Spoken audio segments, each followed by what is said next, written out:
eh, evolución, seguimiento, tamizaje y lo que tiene que ver con el tratamiento. Entonces, si me permiten, voy a empezar a compartir pantalla por acá.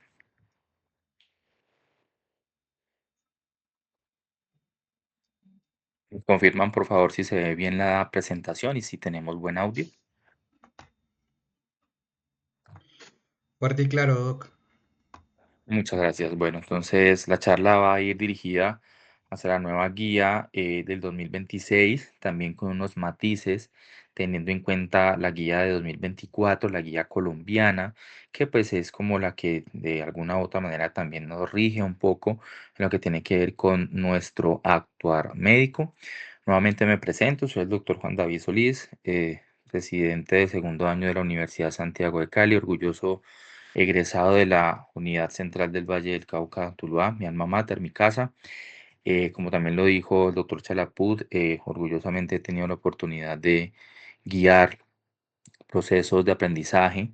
Veo también muchos estudiantes que ahora son médicos ya graduados, incluso especialistas. Felicitaciones al doctor Cardona, siempre orgulloso de su trayectoria y de su crecimiento personal y profesional, y también un agradecimiento muy especial al doctor Mauricio Rojas, quien realmente ha sido mi mentor, mi maestro, mi amigo desde la clínica María Ángel y un modelo claro a seguir. Muchas gracias a todos. Entonces damos inicio a la presentación. Importante conocer pues, los datos epidemiológicos que nos rigen y que es importante conocer para tener un punto de partida siempre de lo que vamos a hablar sobre el tema de dislipidemias. Claramente, pues en nuestra región de las Américas tenemos una alta incidencia en cuanto a casos de presentación nuevos y a una prevalencia de casos que permanecen durante pues cierto lapso de tiempo. Se debe pues a que realmente tenemos una muy baja cultura, lo que tiene que ver con hábitos importantes de estilos de vida, alimentación saludable. Recordemos que pues en nuestro entorno prima mucho lo que tiene que ver, igual que en Norteamérica, pues las comidas rápidas. En nuestro entorno, pues obviamente tampoco vamos a hablar que nunca nos vamos a comer una empanadita, una papita borrajadita, algo de esto, pero pues realmente vemos que prácticamente todas estas culturas alimenticias cada vez nos abundan y nos desbordan más, porque pues sí, sabemos que es rico, es asequible, pero pues de alguna otra forma, si no tenemos un adecuado balance en lo que tiene que ver con estas aditamentos nutricionales, pues vamos a tener efectos y vamos a tener complicaciones en un mediano y largo plazo. Vemos que la parte de mapa de calor disminuye un poco en lo que tiene que ver con la parte de Europa, África y claramente Asia. Pues en Europa hay un poco más de cultura, aunque también obviamente lo que es el sedentarismo y los pocos estilos de vida saludable, el tabaquismo abunda mucho en lo que tiene que ver con Europa. Entonces son factores precipitantes en lo que tiene que ver con la enfermedad aterosclerótica y la dislipidemia como tal. Vemos abajo pues porcentajes claramente más establecidos, 65%, más de la mitad claramente de todos estos factores de precipitantes de desarrollo de la enfermedad los lleva la dieta no saludable, 60% del sedentarismo, que a su vez llevan a una obesidad que el paciente no interviene o por lo menos no tiene una adecuada introspección de lo que tiene que ver con su patología. Entonces pues persiste con esos estilos de vida no saludables, persiste con no adherencias farmacológicas, y pues eso a su vez lleva también a complicaciones adicionales metabólicas como generación de hipertensión, diabetes, enfermedad renal crónica, y cada una de ellas con sus respectivas complicaciones. 55% de todas las enfermedades predisponentes que pueden favorecer la aparición de la dislipidemia y de las alteraciones lipídicas es la diabetes con 55%, el tabaquismo pues 22% eh, de aporte en lo que tiene que ver con esta condición de factores de daño dislipidémico, y pues ya en un 2%, en un porcentaje mucho menor, pues ya lo trataremos más adelante, los factores genéticos como la hipercolesterolemia familiar, ya sea homocigota o heterocigota. Claramente también pues un 48% de factores precipitantes, lo que tiene que ver con factores ya directamente digamos, sistémicos, una elevación del LDL mayor a 130 miligramos de decilitro, que es como lo permitido para la población general. Veremos más adelante claramente que se genera una clasificación dependiendo de los factores de riesgo, patologías predisponentes y precipitantes y niveles que deberíamos tener en meta de este factor lipídico importante. Triglicéridos también, un factor predisponente con un 40% mayor de 150 miligramos de decilitro y pues un factor que se denominaba protector, ya vemos de que no tanto es tan protector, sino que pues tiene que también optimizarse con otro tipo de factores importantes, no es solamente el hecho de tener un HDL por encima de 50 en las mujeres y mayor de 40 en los hombres, sino también nuevamente tener un adecuado control de las patologías sistémicas de base e incluso un adecuado control de factores inflamatorios como la PCR que se perfila como un factor de seguimiento y de evolución de perfil inflamatorio en esos pacientes que es muy importante a tenerlo en cuenta a futuro junto con otros marcadores que veremos más adelante. Y pues que importante ver cómo esos millones de eventos cada vez van incrementándose respecto a años previos en cuanto a la parte del 2025 en adelante, 2024 vemos un crecimiento exponencial y factores importantes con complicaciones como eventos coronarios agudos, eventos cerebrovasculares isquémicos, enfermedades arteriales oclusivas periféricas e incluso pues ya como factor terminal una falla cardíaca con el 8%. Seguimos pues con ya la generación y con la aparición de, digamos, el mayor factor que se tiene que tener en cuenta al momento de la generación de la enfermedad dislipidémica, como es la aterosclerosis. Ya lo hemos manejado y lo hemos evaluado prácticamente pues en nuestro día a día, en nuestro entorno académico. La aterosclerosis pues es ese depósito de esas lipoproteínas que a su vez van a tener como esos depósitos de apolipoproteína B y lipoproteína A o colesteroles no esterificados que van a ser oxidados y van a ser depositados en la matriz subendotelial entre la capa íntima y la capa media del componente arterial y se van a ver más afectadas pues las arterias de mediano calibre, obviamente a mayor. Es un factor de crecimiento exponencial debido a que a mayor concentración de LDL y a una menor concentración de HDL y mayor predisponencia de factores que aumentan el riesgo de generación de enfermedad dislipidémica, pues vamos a tener mayor generación de ateromas y por ende pues mayor complicaciones al momento de fenómenos obstructivos o embólicos. Y pues claramente pues es el principal factor a tener en cuenta al momento de la generación de la enfermedad cardiovascular. Y pues aquí tenemos cómo se podría llegar al momento de la generación de esas lipoproteínas en cuanto al metabolismo de esas lipoproteínas. Hay dos vías endógenas. Permítame por aquí un momento, cambio el punterillo.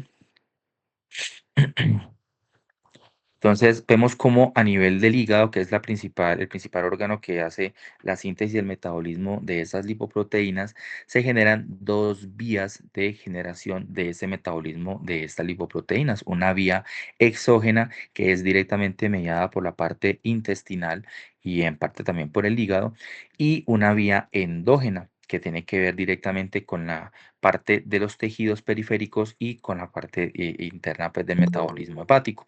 La vía más rápida es esta vía exógena a la izquierda de sus pantallas, donde tiene que ver un mínimo porcentaje de componente de generación de esa vía lipídica, la generación de ácidos grasos, perdón, de ácidos biliares que son derivados del colesterol y esa grasa que viene de la dieta. Cuando pasa entonces allí, la grasa de la dieta se absorbe en el intestino y se empaqueta en forma de kilomicrones para poder favorecer ese tránsito y para poder favorecer como esa distribución. Esos kilomicrones viajan directamente por la sangre y por los capilares y van a ser favorecidos por la lipoproteína lipasa que lo que van a hacer también es desdoblar esos kilomicrones para poder entonces favorecer la aparición de ácidos grasos libres que van a ir directamente al músculo y al tejido adiposo. Quedan algunos kilomicrones remanentes de esas lipoproteínas que no son metabolizadas efectivamente y esos remanentes de esos kilomicrones que son ricos en colesterol van a regresar al hígado para poder volver a entrar al metabolismo intrínseco de la vía pues, de metabolismo del hígado.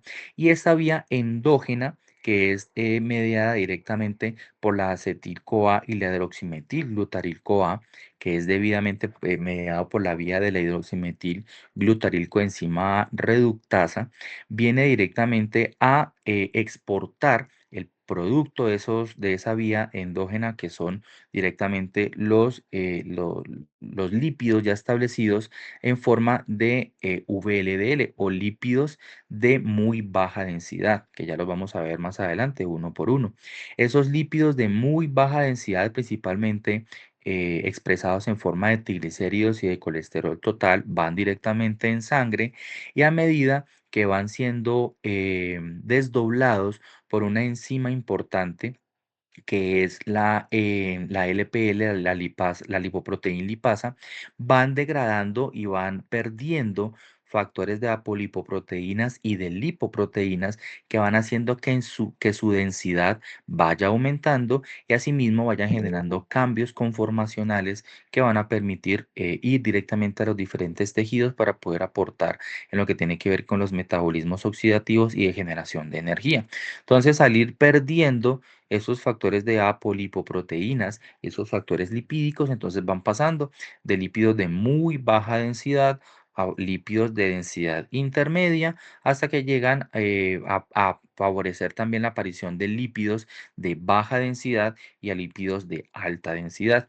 Cuando eso pasa, entonces los LDLs, que son acumulativos y que pueden empezar a generar contacto con lo que tiene que ver la parte de la matriz endotelial de los vasos sanguíneos, permiten entonces que sean favorecidos y que sean oxidados para poder ingresar a ese espacio virtual que hay entre la capa íntima y la capa media del componente arterial, y entonces son oxidados y van a ser fagocitados por los macrófagos, y eso pues van a generar las famosas células espumosas, que van a generar por ende las placas ateromatosas.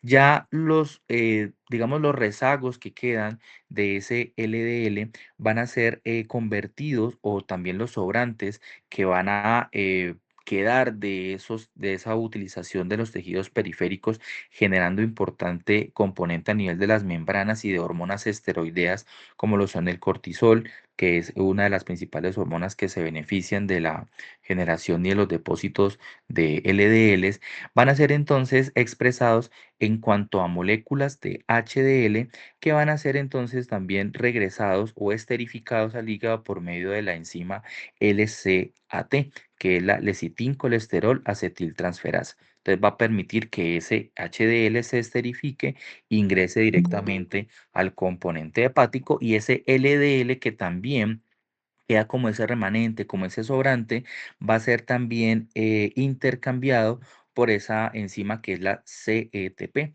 que es la proteína de transferencia de ésteres de colesterol, para poder entonces de que se genere un fenómeno de reciclado, y esos componentes de reciclaje pues entren directamente a la vía de la generación de los lípidos, que sería aquí. No se estresen mucho por los nombres, como diría un profesor, siga la flecha. Entonces, dos moléculas importantes de acetilcoenzima A, por medio de la enzima tiolasa, va a formar la acetoacetilcoenzima A.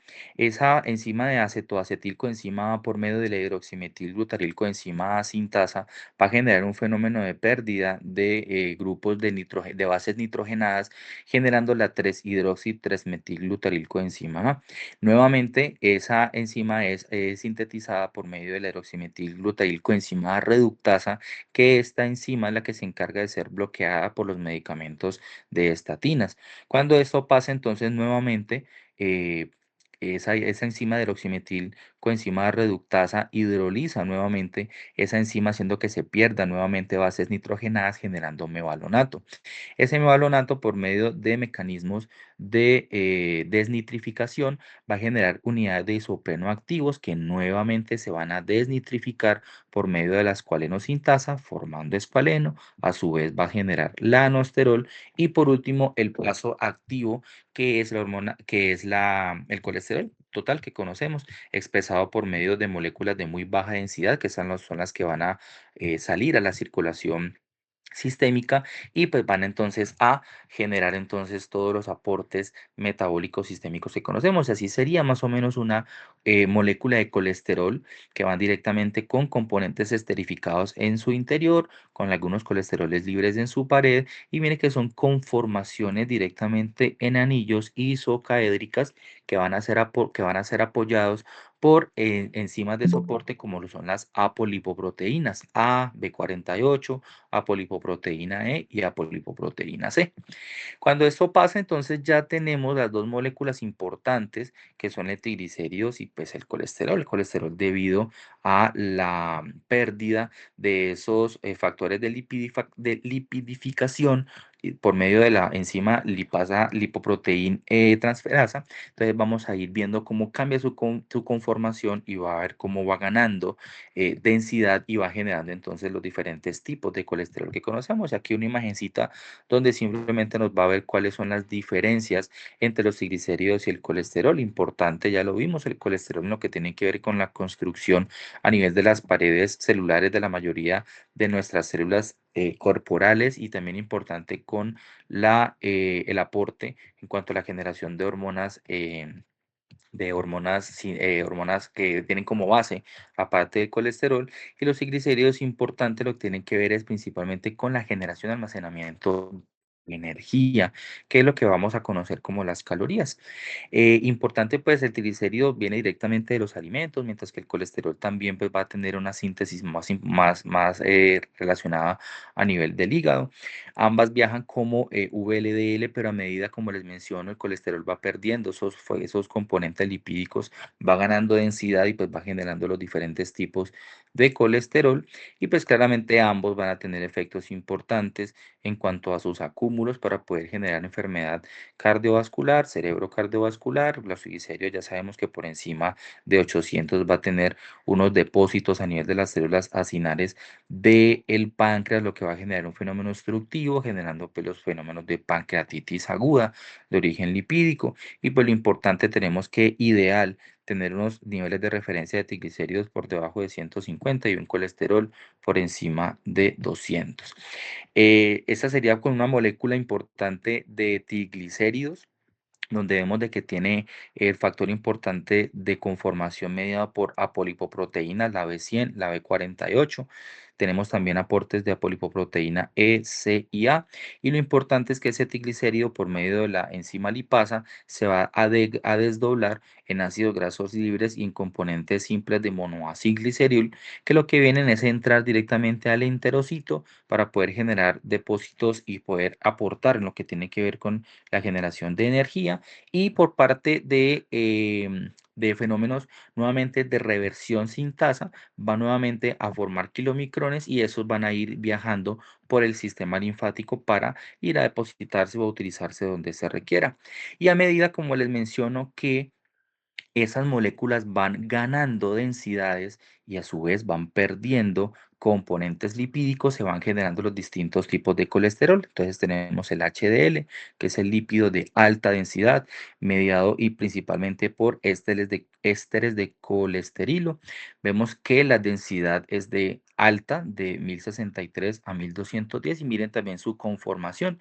Tiene casi el 50% de conformación de proteínas, por eso el HL también genera un factor importante en cuanto a la construcción muscular y tiene un componente de lípidos que varían entre el 43 y el 68%, pero miren a medida que ellos van ganando esos componentes lipoproteicos, cómo va perdiendo densidad y cómo va perdiendo composición proteica y composición lipídica. Entonces miren cómo se comportaría el VLDL, que es lípidos de muy baja densidad, y los lípidos de densidad intermedia. Miren que la densidad baja incluso a 0.9, de 0.9 a 1, que es como el rango donde se moverían ambos lípidos allí establecidos, y miren cómo a medida que van ganando conformación poliédrica también ganan ésteres de colesterilo y ésteres de monoacilglicéricos libres y van ganando cada vez más componentes de apolipoproteínas para poder entonces generar los factores de los diferentes tipos de colesterol. Y el LDL, miren que solamente va a tener un componente de ApoB100, va a tener muchos más ésteres de colesterol, casi no va a tener ésteres de monoacilgliceroles, y miren cómo esa densidad va a ser de 1063 y mire que el componente va a ser de 79% de lípidos con un bajo componente proteico. La diferencia pues importante entre cada uno de ellos, importante es que, como les menciono, pues el HDL va a tener un factor protector en cuanto a tener un mecanismo antiaterogénico, va a tener importante también alto contenido proteico, por lo cual entonces se denominaba antes como las lipoproteínas buenas o el colesterol bueno, mientras que el LDL o el VLDL pues ya son contenidos altos en ésteres de colesterol, ésteres de triglicéridos, van a tener pues una muy baja densidad que va a permitir que generen un depósito y un acúmulo mayor a nivel de las paredes y la parte subendotelial para generar entonces los fenómenos aterogénicos. Y pues esto es la imagencita que hemos conocido y que hemos visto en repetidas ocasiones, que es la generación de la placa ateromatosa con las células espumosas. Vemos de donde por diferentes mecanismos de hipertensión arterial, la misma dislipidemia que es un factor inflamatorio persistente, la hipertensión arterial o alguna patología que genere una disfunción endotelial, va a aumentar esa permeabilidad de las células endoteliales, por lo cual se generan esa liberación de esas citocinas, favoreciendo aún más el perfil inflamatorio sistémico, hace de que esas LDLs ingresen a ese componente subendotelial donde se van a oxidar, van a generar mayor liberación de citocinas y de factores de toxicidad radicales libres. Esos macrófagos al intentar solucionar ese daño, pues van a tratar de fagocitar y de encapsular esas células de LDL que están haciendo ese daño, pero lo que no tienen en cuenta ellos es que internamente también ellos siguen haciendo esa generación y liberación de citocinas y de factores de radicales libres que son tóxicos, para que entonces al momento de depositarse a nivel del endotelio va a generar un fenómeno de reacción en cadena favoreciendo la apoptosis, y esa apoptosis ya trae respuesta inflamatoria TH1 mediada directamente por linfocitos, por linfocitos y por anticuerpos, que lo que van a hacer entonces es favorecer la síntesis de colágeno de elastina y van a tratar de como de cicatrizar ese daño que se está generando por medio de la apoptosis, pero lo que no tienen en cuenta es que pues se genera como un fenómeno en cadena, una cascada inflamatoria que va a generar más y más migración de ese LDL, más y más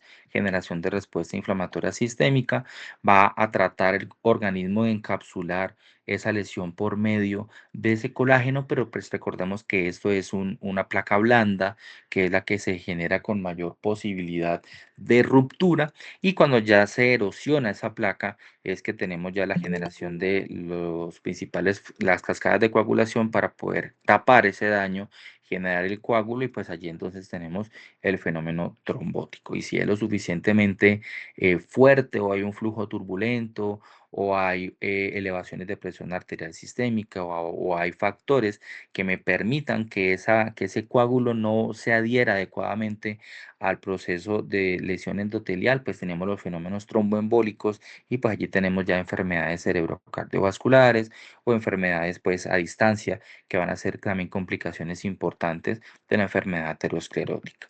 Entonces, ya entrando un poco más en materia, después de poder evaluar y entender de dónde es que vienen todos estos componentes lipídicos, vamos a tratar de empezar ya a abordar lo que es la nueva guía de dislipidemia del 2026. La última, pues que se había como mencionado en su última actualización, había sido bastante previa en 2018. Tenemos una guía colombiana, como les repito, del 2024, que, pues, que había sido como adaptada y reestructurada, y era como pues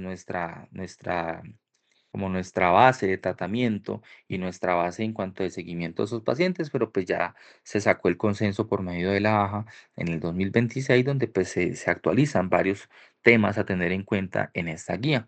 Lo importante es que pues la fórmula FreeDual que se utilizaba antes para poder hacer el cálculo del LDL efectivo, para poder entonces tener como el punto de partida de este tipo de patologías, ya fue reemplazada. Entonces hay unas fórmulas mucho más precisas, como la de Martin y Hopkins o la de Samsung y la Organización Internacional, donde pues claramente se ven mucho más los datos son mucho más fiables y pues su índice de precisión de sensibilidad es también bastante alto. En cuanto al riesgo primario, pues ya también hay ecuaciones como la Prevent directamente para poder evaluar el riesgo cardiovascular que la deberíamos hacer a ese tipo de pacientes y más adelante veremos unos ejemplos prácticos para poder realizarlo. Y importante, los biomarcadores antes se denominaban como factores secundarios, ahora son muy importantes. De hecho, pues se menciona que al menos todos deberíamos tener una medición alguna vez en la vida de la lipoproteína A y de la ApoB.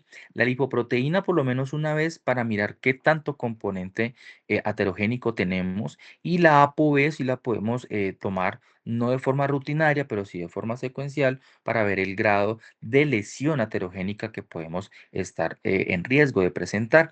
La unidad de medición de calcio coronario era limitado a unos casos, principalmente a pacientes con enfermedad coronaria multivaso severo o con pacientes que tenían enfermedad cardiovascular recidivante, pero pues ya realmente también en la guía 2026 la denominan como un factor importante a tener en cuenta para poder determinar intervenciones tempranas o intervenciones oportunas y no esperar un daño miocárdico o un daño endotelial que pueda generar complicaciones a largo plazo en los pacientes.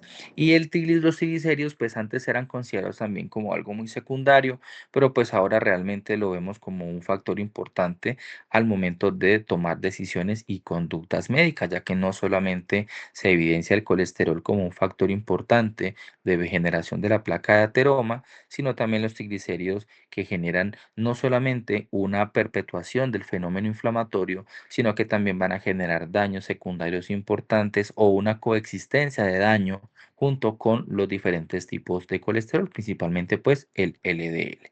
Entonces la guía, ¿qué es lo que empieza a decirnos importante en las recomendaciones a este tipo de pacientes con enfermedad lipídica? Ellos nos mencionan con un grado de recomendación 1A, cambie los factores alimenticios, cambie los estilos de vida nutricionales.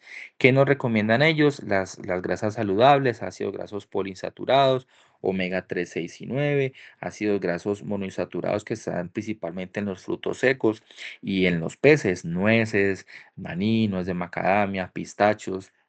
Y los peces principalmente que sean de zonas de bajas temperaturas, como son el salmón, la trucha, el róbalo, pero pues volvemos a lo mismo. Sabemos que lo que vale, por ejemplo, una librita de salmón, está más o menos entre 25 y 28.000 pesos, pues realmente a las personas de bajos recursos o de medianos ingresos,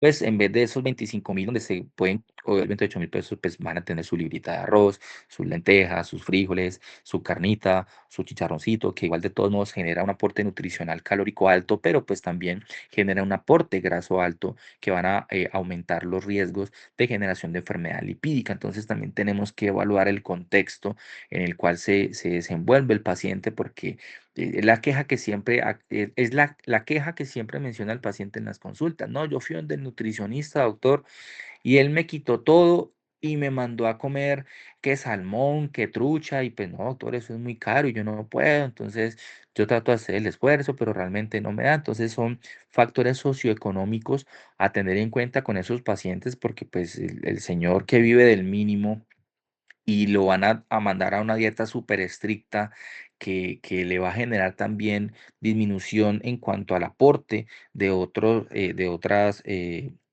otros ítems a nivel de su hogar. Entonces, pues ellos realmente al final deciden no seguir esas dietas y pues vuelven nuevamente a la parte nutricional o a los malos hábitos y ahí pues nuevamente empiezan las complicaciones. Sí, ellos recomiendan mucho lo que tiene que ver la fibra, pero pues de origen vegetal o de origen a nivel de las frutas, pues que los jugos, tratar de evitar pues los jugos o la fruta licuada, hay que tratar de comer la fruta pues entera, para tratar pues, de obtener la mayor cantidad de fibra. Lo que tiene que ver pues con los carbohidratos. que tienen como un azúcar nivelado, ojalá pues el arroz integral, avena, lentejas, ahora que está tan de moda lo que tiene que ver con la linaza, con todas estos granitos, la quinoa, que generan como un reemplazo con menos cantidad de azúcares liberadas a nivel del metabolismo de esos carbohidratos y que pueden también tener un factor importante en cuanto a la disminución de la generación de estos factores lipídicos. Eh, Mencionan que debería así ser el plato de una persona, o por lo menos de todos, deberíamos comer de esta manera. Pero pues volvemos al mismo, al contexto, a la parte cultural. Yo realmente pues me incluyo y por ahí veo al doctor Héctor que también le agradezco mucho lo que tiene que ver con cambios en la mentalidad de la parte del estilo de vida. Realmente pues yo era de esas personas que comía realmente muy mal. Ahora estoy tratando de tener un poco más balanceado y pues realmente las recomendaciones que mencionan es eso, el platico usted lo parte a la mitad, debe ir netamente el contenido pues de verduras, un cuarto del platico debe ser pues, cualquier tipo de proteína, pero pues idealmente no frita, muy asada, muy a la plancha, muy cocinada. Ahora que están tan de moda los air fryers, como me viste ahí rojitas con el inglés, el air fryer. Entonces, eso también genera un factor importante porque disminuye el grado de grasa, el grado de aceite, queda todo como mejor coccionadito. Entonces, pues hacer como un uso de esas tecnologías también a nuestra disposición. Y pues un cuarto del platico también pues con carbohidratos permitidos como los que le menciono, que no tengan tanto contenido de almidón y pues que no generen tanta liberación de azúcar al momento del metabolismo de los carbohidratos. Otra recomendación a nivel 1A que ellos mencionan es pues la generación de actividades de estilos de vida saludable por el ejercicio. Dice que tiene un impacto del 10 al 40% en disminución de lesiones de eventos cardiovasculares. Lo que ellos recomiendan es entre 150 y 300 minutos de actividad intensa a moderada a nivel de la semana. Entonces ellos mencionan caminar a paso ligero o a paso como medio rapidito o bicicleta o incluso 75 minutos de alta intensidad en lo que tiene que ver con correr o pues actividades aeróbicas, natación, ahora que está tan de moda pues la rumboterapia y todas esas actividades aeróbicas que pueden generar un contenido alto a nivel del desdoblamiento de las grasas, disminución de la aumento en cuanto a la quema de kilocalorías y a la disminución del aporte lipídico sistémico. Y pues lo ideal es tener como una meta de la frecuencia cardíaca máxima. Se menciona que por cada vez que en una actividad física se logra al menos llegar y sostener la frecuencia cardíaca máxima entre 15 y 20 minutos al menos de la actividad que usted esté haciendo, con eso entonces usted tiene una disminución en cuanto a los aportes lipídicos sistémicos y aumenta aún más, aumenta cada vez la generación de factores protectores a nivel cardiovascular. Entonces, ¿cómo sacamos la frecuencia cardíaca máxima? Disminuyendo 220 menos la edad. Ya cada uno pues hará su calculito dependiendo su edad y pues allí mirará qué tan cerca está esa frecuencia cardíaca máxima óptima para los ejercicios aeróbicos y mirar si realmente estamos teniendo una actividad aeróbica que beneficie la salud cardiovascular y disminuya la oxidación de esas células de LDL para poder evitar la aparición de las placas de ateroma.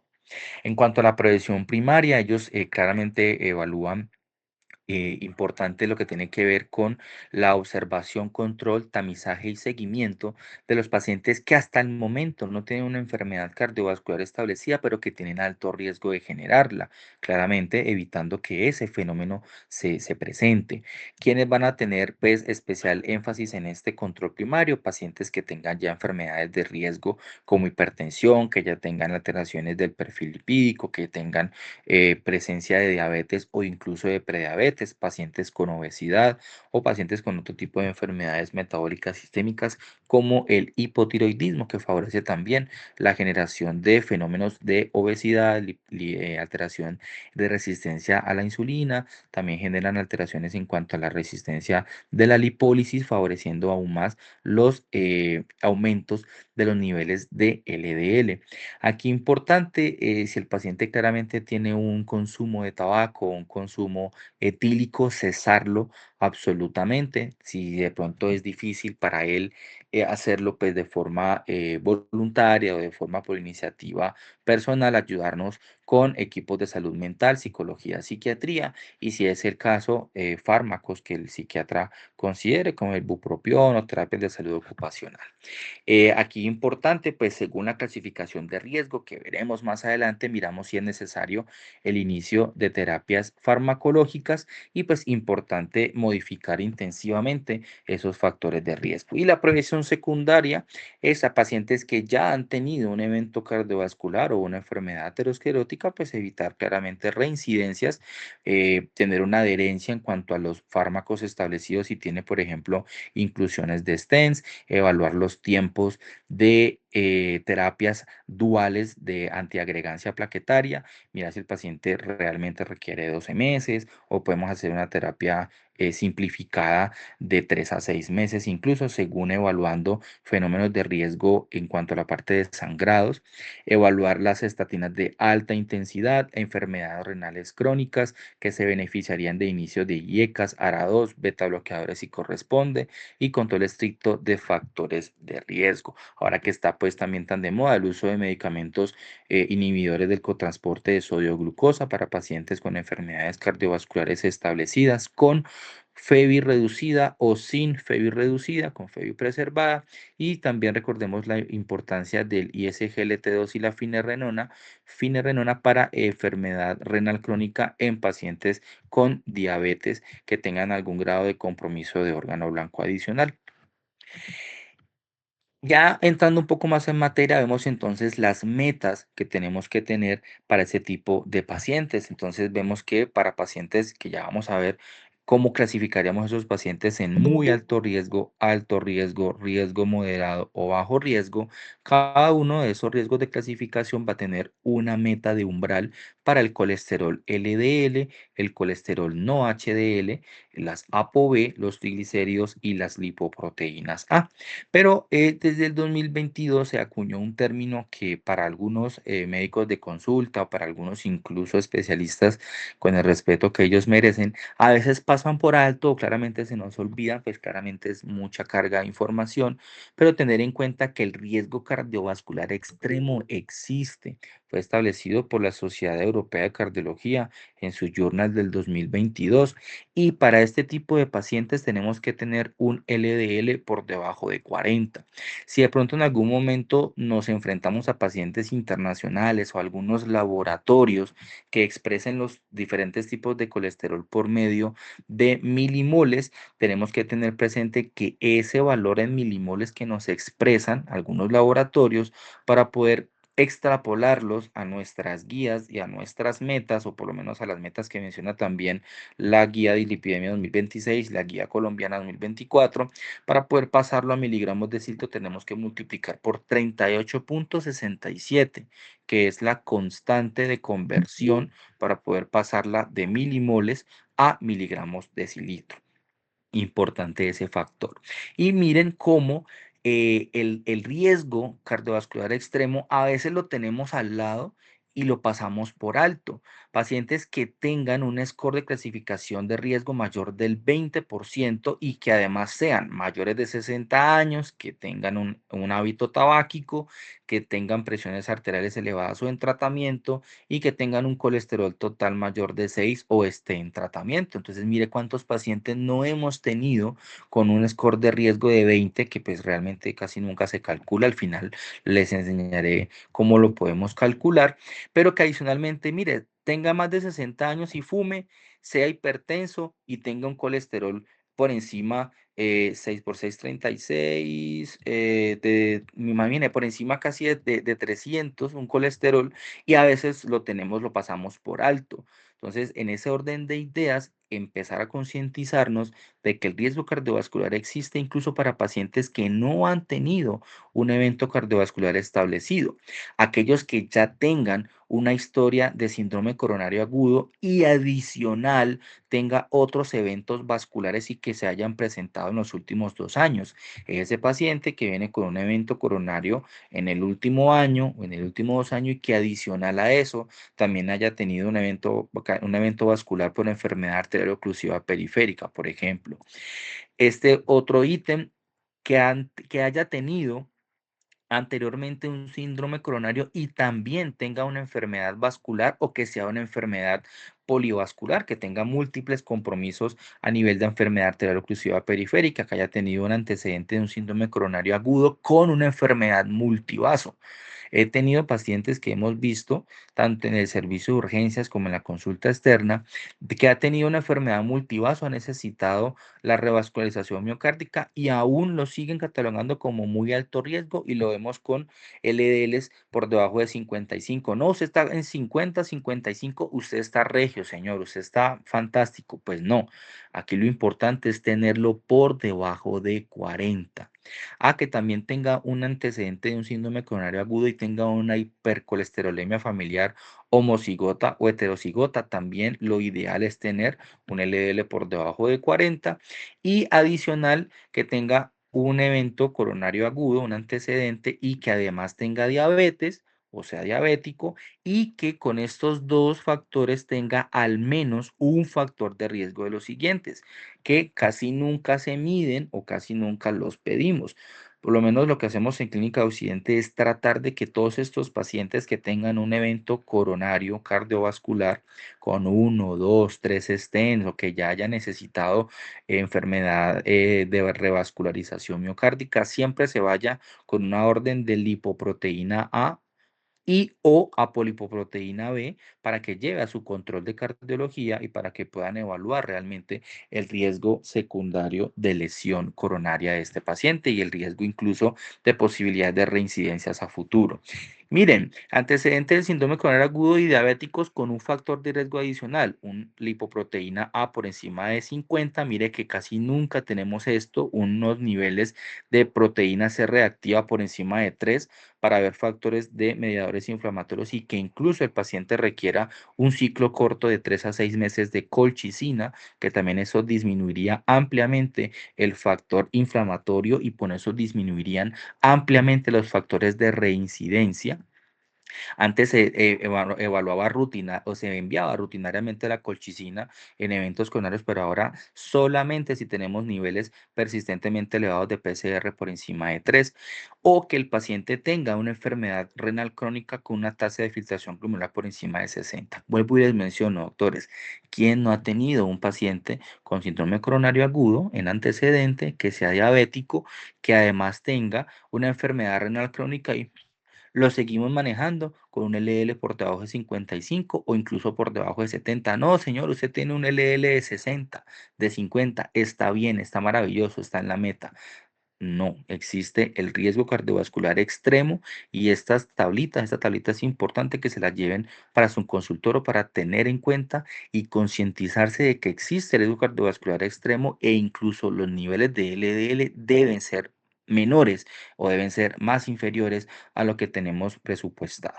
Entonces, aquí empezamos ya a entrar más en materia en lo que tiene que ver la clasificación de ese tipo de pacientes. Entonces, miramos el paso de cómo identificar esas condiciones de clasificación para poder clasificar a esos pacientes en cuanto a los riesgos cardiovasculares. Entonces, vemos de que tenemos que evaluar qué tanto miramos a esos pacientes para ver en qué grado lo vamos a clasificar de riesgo cardiovascular. Entonces, el hecho de usted ya tener una enfermedad cerebrocardiovascular, ya que haya tenido un evento coronario isquémico, que haya tenido un evento isquémico cerebral, ya lo clasifica como un paciente de muy alto riesgo cardiovascular y debería tener un LDL por debajo de 55. Que hizo de pronto una enfermedad isquémica cerebral transitoria, hizo sus síntomas de déficit neurológico, pero recuperó en menos de 24 horas de forma progresiva y tiene adicionalmente una enfermedad carotídea, unos bulbos, una enfermedad carotídea de obstrucción, una estenosis a nivel de los bulbos carotídeos mayor del 50%. También debería ser interpretado como un paciente de muy alto riesgo cardiovascular y por ende la meta de LDL debe estar por encima de 55. Que el paciente haya tenido también o que tenga una historia personal de una enfermedad arterial oclusiva periférica y haya necesitado incluso colocación de stent para poder facilitar nuevamente la reperfusión de la extremidad. Nuevamente, LDL por debajo de 55. Enfermedad cerebrocardiovascular esclerótica subclínica, ya lo vimos, mayor de 50% o que tenga una placa vulnerable. Y miren, un paciente diabético con más de los siguientes, con por lo menos uno de los siguientes factores de riesgo cardiovascular, que tenga ya establecido un daño de órgano blanco, pues retinopatía, que tenga también nefropatía, neuropatía periférica y como lo vimos los que están conmigo en las charlitas de los viernes académicos, vimos que ya la enfermedad esteatóxica hepática o la disfunción hepática metabólica se asocia a una complicación directa de la diabetes. Entonces, lo que antes llamábamos el RNN, retinopatía, nefropatía, neuropatía, que son complicaciones microvasculares, ahora vemos que también se acompaña de la enfermedad esteatóxica hepática o la disfunción hepática metabólica como una complicación microvascular de la diabetes. Obviamente, si también tenemos una complicación macrovascular de la diabetes que tenga algún grado de amputación, pie diabético, enfermedad cerebrocardiovascular o que tenga ya incluso generación de glaucoma, pues ya tenemos entonces un factor de riesgo adicional en estos pacientes. Y tres o más factores de riesgo cardiovascular los veremos a lo último porque cada uno de los ítems los toca, pero miren, una diabetes de larga duración. ¿Quién le pregunta de ustedes con la mano en el corazón a los pacientes diabéticos cuántos años lleva del diagnóstico? Realmente muy pocos. Y es importante que lo pregunten en sus consultas, los médicos que están aquí en esa charla y que les gusta la consulta externa y hay muy buenos médicos de consulta externa. Es importante tratar de preguntar en la anamnesis al momento de la generación de la historia clínica. ¿Hace cuántos años usted es diabético? Entonces usted tiene, por ejemplo, un paciente de 75 años. No, doctor, es que a mí me diagnosticaron la diabetes desde los 40. Pues tiene más de 20 años y el hecho de tener una diabetes de más de 20 años también lo cataloga como un muy alto riesgo cardiovascular por debajo de 55 metas de LDL, enfermedad renal crónica por debajo de 30 y la hipercolesterolemia familiar homocigótica o heterocigótica. Cuando sospechamos alguna de estas dos patologías, hay que tener en cuenta que pues ambas son patologías genéticas. La heterocigota tiene un alelo mutado y es de herencia autosómica dominante. La hipercolesterolemia homocigótica tiene dos alelos mutados, uno por cada padre, por lo cual es de herencia autosómica recesiva. Y de las dos es más grave la homocigota porque se presenta incluso desde la infancia o de la adolescencia temprana, presenta LDLs por encima de 500. Lo podemos sospechar con esos nenes que ya a los 12, 13 años empiezan con santomas cutáneos alrededor de los ojitos o incluso en zonas de flexión a nivel de las manos y de los codos. Entonces son esos pacientes que ya desde edades muy tempranas, como claramente hay una alteración derivada de la parte genética en cuanto al metabolismo lipídico. Son esos nenes que tienen fenómenos cardiovasculares, a veces esos niños que se quejan pues de dolor torácico o que ya han tenido un evento establecido, pues tratar de hacer un estudio genético porque pues realmente aquí los diagnósticos solamente se van a sospechar cuando tenemos esa clínica. Son nenes de 10, 12, 14 años que lastimosamente hacen eventos coronarios o hacen incluso muertes súbitas y generan esas elevaciones importantes de LDL por encima incluso de 500. La, la, la hipercolesterolemia heterocigota a su vez va a tener un LDL de 190 a 400, ya se va a presentar más en adolescentes que en adultos, la presencia va a ser más establecida de santomas tendinosos y pues ambos van a tener incluso necesidad de manejos con estatina, aunque los hipercolesterolémicos homocigotos va a ser con poca respuesta a las estatinas. Ellos como tal van a necesitar inhibidores del PSSK9, que los veremos más adelante, e incluso van a necesitar aféresis para poder limpiar ese plasma del alto contenido del LDL. Los heterocigotos sí van a tener una respuesta parcial a la estatina, aunque van a necesitar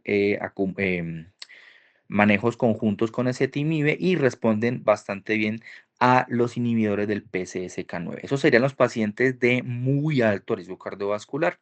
Pacientes de alto riesgo cardiovascular, la meta será menor a 70. ¿Y quiénes van a ser estos?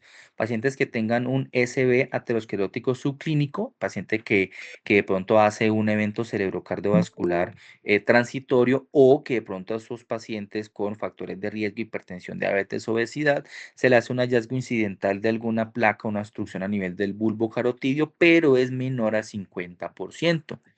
Factores de riesgo elevados, pues vamos a tener colesteroles por encima de 300, LDL por encima de 190, y van a ser hipertensos o con presiones arteriales elevadas o de difícil manejo. Pacientes diabéticos sin criterios de muy alto riesgo, pero que tengan de por sí ya una duración mayor de 10 años. Recordemos que en muy alto riesgo es de más de 20, aquí va a ser mayor o igual a 10, y que tenga al menos un factor de riesgo cardiovascular que ya los vamos a nombrar. Independientemente que el paciente no tenga hipertensión, diabetes, puede tener o no obesidad, es decir, alguna enfermedad de base establecida, pero tiene tres o más factores de riesgo cardiovascular, ya la meta debería ser un LDL por debajo de 70.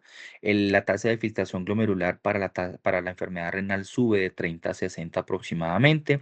Lipoproteína A marcadamente elevada, con o sin eventos cardiovasculares establecidos. Hipercolesterolemia familiar heterocigota, pero sin presencia de otros factores de riesgo. Y aquí importante, miren cómo el score de calcio coronario nos establece un punto de partida para un LDL por debajo de 70, o incluso por medio de métodos mínimamente invasivos, poder establecer por medio del IBUS o de otras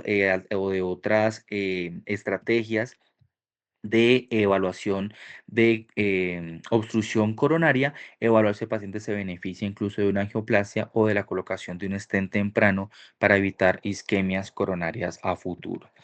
Otro factor de riesgo que tenemos que tener presente en esos pacientes: si tiene tres o más potenciadores de riesgo, va a ser alto riesgo cardiovascular, o si tiene uno o dos, va a ser moderado. ¿Cuáles van a ser esos factores que potencian el riesgo? Condición inflamatoria crónica, que la paciente o el paciente tenga principalmente enfermedades inmunorreumatológicas, artritis reumatoide, psoriasis, VIH, lupus, enfermedad inflamatoria intestinal, principalmente enfermedades inmunorreumatológicas. Principalmente condiciones que afecten o que hayan afectado a las mujeres, que hayan tenido preeclampsia, hipertensión gestacional, diabetes gestacional, que tengan síndrome de ovario poliquístico, insuficiencia ovárica prematura o menopausia precoz. Tres o más, no, esa va a ser un factor importante a tener en cuenta en las mujeres. Biomarcadores elevados, tratar de tomarles a todos estos pacientes los biomarcadores de inflamación, la PCR, lipoproteína, ApoB, tratar de en la consulta generar un RAC, una relación albúmina-creatinuria, creatinina por encima, sí, creatinuria por encima de 30, tener antecedente de una historia familiar, siempre preguntarle a los pacientes: señor, señora, su papá de qué murió, su papá qué enfermedades tenía. Ah, es que él le dio un infarto y se murió joven. Ah, pero ¿cuánto es joven? Ah, por debajo de 55 en los hombres o por debajo de 65 en las mujeres. Que de pronto mi mamá, mi papá, mis abuelos hayan tenido un evento cardiovascular o cerebrovascular y han tenido desenlaces fatales por debajo de este rango de edad, ya de entrada es un factor predisponente para elevar el riesgo. Diabetes sin criterios de muy alto riesgo o de alto riesgo, pero que tengan menores de 10 años, modifica o incrementa el riesgo. El índice tobillo-brazo por debajo de 0,9 es mandatorio. Toda consulta de riesgo cardiovascular debería tener una medición de índice tobillo-brazo de presión arterial por debajo de 0,9. Y pues importante, la guía lo menciona, pues evaluar condiciones socioeconómicas que puedan favorecer este grado de alteraciones. Con tres o más de estos, ejemplo, una mujer que tenga 65 años, tenga una artritis reumatoide, haya tenido una preeclampsia en su embarazo, tenga, por ejemplo, una PCR elevada, una lipoproteína elevada, y que tenga una historia familiar de su papá que se murió a los 50 años de un evento coronario. Si tiene tres o más de estos factores, independiente también de sus enfermedades de base, debería ser considerado de alto riesgo cardiovascular y su meta de LDL debería ser por debajo de 70. Si tiene solo uno o dos, el riesgo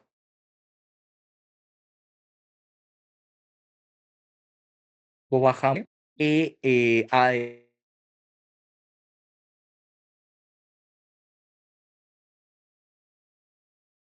hay que tratar de calcular realmente qué tanto riesgo de lesión coronaria a 10 años tiene, haciendo los scores de clasificación, que vamos a ver más adelante, y según, claramente, como estas calculadoras son americanas, hacer como el paso o la calibración o la conversión es la palabra, según el valor, multiplicarlo por 0,54 en mujeres y 0,28 en hombres. Según el valor, miramos.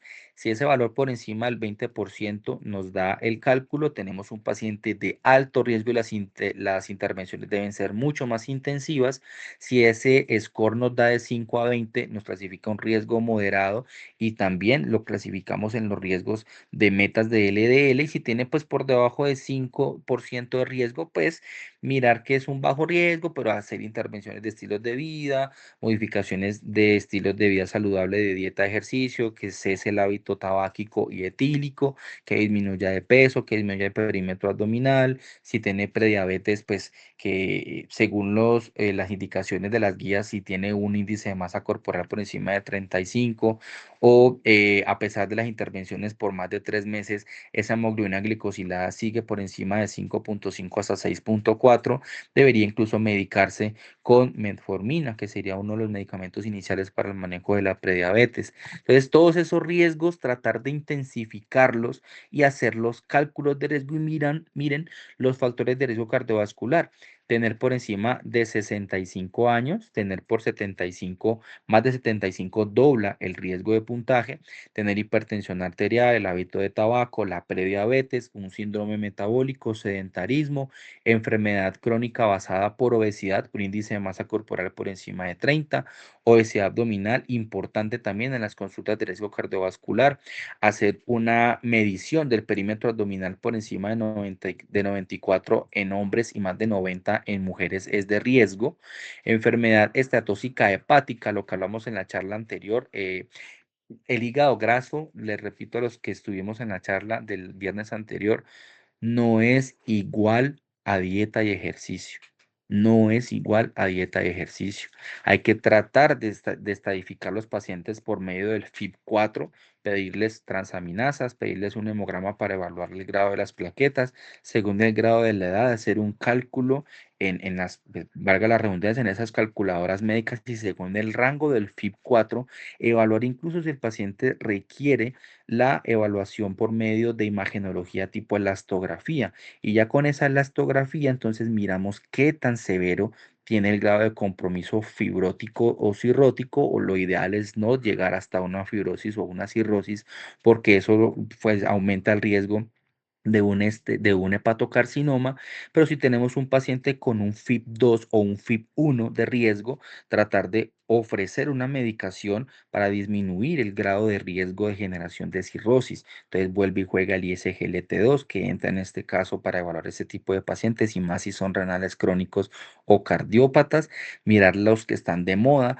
los análogos del GLP-1, la semaglutide, la tirzepatide, que está tan de moda, el Mounjaro, que son medicamentos que son titulables, secuenciales, para poder tener una mayor tasa de mejoría, de mejoría de niveles glicémicos, disminución de resistencia a la insulina, mayor efecto lipolítico para disminuir incluso factores de peso. Entonces, no es solamente hígado graso igual a dieta y ejercicio, va mucho más allá. Intervenciones en pacientes con riesgo de apnea del sueño, hacerle las escalas de Epworth y de Stop Bank para ver qué tanto tenemos de afectación y mirar si el paciente requiere intervenciones por parte del servicio de neumología, ya sea con dispositivos de avance oral, disminución de peso o incluso necesidad de dispositivos para vigilancia y de optimización de sueño nocturnos como son los BiPAPs. Disfunción eréctil, hiperuricemia, o sea, son factores de riesgo que todos tenemos que tenerlos presentes al momento de la consulta, porque no es solamente hipertensión arterial y diabetes, es también enfermedad renal crónica, la obesidad, el hígado graso, la apnea de sueño, síndrome metabólico, etcétera, etcétera, etcétera. Entonces, en cuanto al parte del tratamiento del algoritmo, ya para evaluar cómo manejaríamos estos pacientes, entonces empezaríamos claramente con la estrategia de riesgo cardiovascular en 4 pasos. Primero educamos al paciente, le explicamos si son esos pacientes a veces como difíciles de llegar, entonces los podemos enviar a equipos de salud mental o de apoyo, como son psicología, psiquiatría, trabajo social, para que también tengan una adecuada introspección y adherencia a los diferentes estilos de vida saludable, para que puedan adherirse a ellos y persistan en el tiempo y poder controlar esos factores de riesgo modificables. Entonces, si ya tenemos un paciente de bajo riesgo cardiovascular, las metas van a ser por debajo de 116 el LDL y el colesterol no HDL por debajo de 150. Ah, que cómo sacamos el colesterol no HDL, doctor, porque a veces como que no nos lo informan o a veces no los mandan los exámenes completos en las consultas. Entonces, lo que hacemos para medir el colesterol no HDL es mirar el colesterol total que tiene el paciente y restarle el HDL. Y con eso tenemos el valor establecido y podemos establecer la meta en este tipo de pacientes por debajo de 150, un colesterol no HDL. Y aquí lo único que tendríamos que hacer en esos pacientes, aparte de los estilos de vida saludables, darles estatinas de baja intensidad en aquellos que no logren las metas de LDL, es decir, después de 3 a 6 meses de un paciente con dieta, ejercicio, seguimiento nutricional, que deje de tomar licor, que deje de fumar, que entre en un control estricto de peso. Si a pesar de todo y digamos que el paciente tiene una adherencia a estas indicaciones, no mejora sus índices de LDL, le daríamos unas estatinas de baja intensidad, que ya veremos cuáles son de baja intensidad, de intensidad intermedia o incluso intensidad elevada. Moderado riesgo cardiovascular, ya sabemos, LDL por debajo de 100.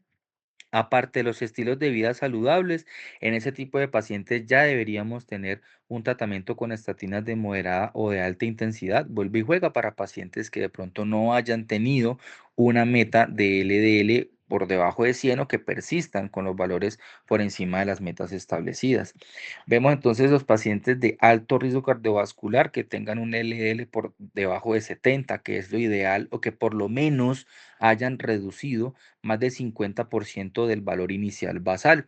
Aparte de los estilos de vida saludables, pues iniciamos las estatinas en monoterapia de alta intensidad o le damos una terapia dual de moderada o de alta intensidad más ezetimibe. Estos pacientes, recuerden, de alto riesgo cardiovascular, pues van a ser los que tienen una enfermedad cerebrovascular subclínica, la tasa de filtración entre 30 y 60, la enfermedad, la hipercolesterolemia familiar que sea heterocigótica pero sin factores de riesgo, la diabetes por encima de 10 años de duración. Entonces, aquí realmente, pues la meta, ya sabemos, según el score de riesgo, por debajo de 70 y el tratamiento.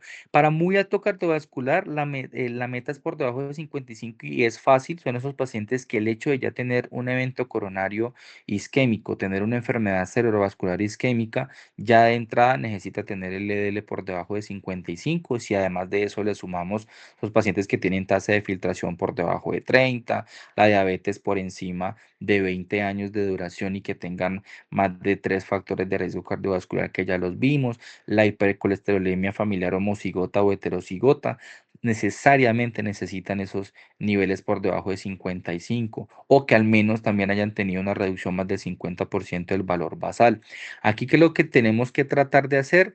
Recordemos que pacientes con riesgo cardiovascular extremo, tenerlos por debajo de 40 y además de estos pacientes requerimos perdón, inicialmente estatinas obligatoriamente de alta intensidad con ezetimibe. Aquí siempre van a estar indicados. Entonces, esos pacientes, doctores, que se les va a dar salida desde hospitalización, que ya han pasado por UCI, por urgencias, por que ya le han hecho su revascularización o que le han hecho ya incluso le han hecho incluso los stents, pues, o ha tenido la enfermedad cerebrovascular isquémica, denle salida de una vez con la combinación de rosuvastatina y ezetimibe. No le den salida solamente con la rosuvastatina de 40 o la torvastatina de 80. Ahí lo que están haciendo es disminuir el riesgo en un 70% de nueva reincidencia de aparición de eventos cerebrocardiovasculares, porque recuerden que el ezetimibe, pues, lo que va a hacer es un factor de potenciación para poder generar una disminución más marcada y persistente en el tiempo en cuanto a los niveles de LDL. Entonces, es mandatorio al momento del egreso de estos pacientes con eventos cardiovasculares perdón, eventos cerebrocardiovasculares o que tengan riesgo extremo, paciente que le van a dar salida con una revascularización miocárdica, no le den salida únicamente con la estatina. Siempre evalúen la necesidad de L-ezetimibe conjuntamente. Y las metas, ¿qué hacer? Entonces, en este tipo de pacientes, en el de riesgo moderado y en el de muy alto riesgo, entonces tenemos las metas de 70 o de 55. Entonces, logró la meta con los medicamentos y los estilos de vida que usted está haciendo, entonces manténgalo en la terapia establecida. De pronto no logró llegar a ese LDL por debajo de 70, entonces adiciónele ese tímido porque recuerden que lo tenemos con estatina o de moderada o de alta intensidad. Entonces, si no logró la meta, adiciónele ese tímido. Logró la meta por debajo de 70, manténgalo allí, hágale seguimiento. No logró tener la meta por debajo de 70 y ya tenía la terapia dual, ya tenía la rosuvastatina y ezetimibe, por ejemplo. Entonces aquí ya tendríamos que adicionar al manejo establecido de rosuvastatina y ezetimibe. No suspendan y pongan los medicamentos dirigidos.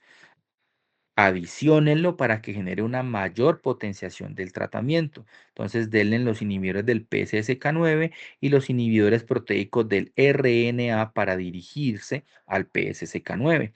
Si la logró la meta, entonces continúela. Si no la logra, intensifique, porque pues sabemos que aquí lo importante es que en nuestro entorno psicosocial, pues las EPS o al principio la entregan y la dejan de entregar o nunca la entregan. Entonces, pues realmente es una lucha que es bastante compleja, complicada, y ahí el único damnificado es el paciente. ¿Y qué hacer con los pacientes que tienen un muy alto riesgo cardiovascular y la meta es de 55 o menos, o en el caso del riesgo cardiovascular extremo? Si logra la meta, manténgase. Y si no tenemos la meta, recuerden que aquí sí o sí el paciente ya está con el manejo de rosuvastatina y ezetimibe, claramente, agréguele la terapia del PSSK9 o los inhibidores proteicos del RNA dirigidos al PSSK9. Los inhibidores del PCSK9 son medicamentos nuevos que van directamente orientados a lo que es disminuir la interacción que tiene la molécula del PCSK9 con el receptor del LDL, que lo que va a hacer es ocupar ese espacio allí de forma selectiva, evitando que ese receptor de LDL a nivel hepático capte el LDL y pueda entonces generar el efecto para poder favorecer el metabolismo de este lípido. Entonces, lo que va a hacer ese medicamento es disminuir el riesgo de mortalidad en un 60 a 63% a 10 años, o sea que es realmente benéfico y vemos que esos pacientes tienen una disminución de los niveles, de una caída bastante considerable al momento del inicio de estos medicamentos y se prefieren combinados en monoterapia, como les menciono, no es que suspendan la rosuvastatina y ezetimibe, traten de adicionarlo para que el efecto sea mayor. ¿Y qué es lo que hace entonces o cuál es el mecanismo de acción? Lo que les menciono, el receptor de LDL lo que hace es esperar que esa molécula lipídica ingrese para poder entonces hacer la endocitosis, se elimine, se recicle el receptor y ese LDL pueda ser metabolizado a nivel hepático. Pero, ¿qué es lo que hace la molécula? Entonces ella viene y ocupa selectivamente ese receptor y aparte de ocuparlo selectivamente y evitar que capte la molécula lipídica para poder hacer el proceso de endocitosis y eliminación, aparte de todo, también destruye el receptor por medio de lisosomas. Entonces, ese inhibidor lo que va a hacer es evitar que genere esa unión, evitar que se destruya e incluso se han visto en estudios pivotales que aumentan la cantidad de receptores de LDL en el hepatocito, o sea que tiene un efecto benéfico bastante importante. Y los otros medicamentos, que son los inhibidores proteicos del RNA, que son mucho más establecidos, mucho más específicos, lo que va a hacer exactamente el mismo mecanismo, pero ya no ir a hacer como hace el PCSK9 de ocupar el sitio, de evitar que la molécula ocupe el sitio, sino que va a ir directamente al entramado celular al momento de la generación de la transducción de las señales proteicas del RNA en el hepatocito. Entonces lo que va a hacer es eliminar esa hebra pasajera, lo que va a hacer es aumentar la unión específica por medio del ARN mensajero, va a evitar de que se exprese la molécula del PCSK9 disminuyendo sustancialmente sus valores y también se ha visto en efectos pivotales que aumenta la cantidad de receptores disponibles para poder aumentar la cantidad de captación y eliminación por endocitosis a nivel hepático y claramente una disminución mucho más marcada en sangre, haciendo que incluso se eliminen placas de ateroma en seguimientos de pacientes a 3 a 4 años de inicio del medicamento, o sea que tiene efectos no solo sistémicos y hepáticos, no tiene efectos solamente hepáticos, sino que tiene también incluso efectos sistémicos.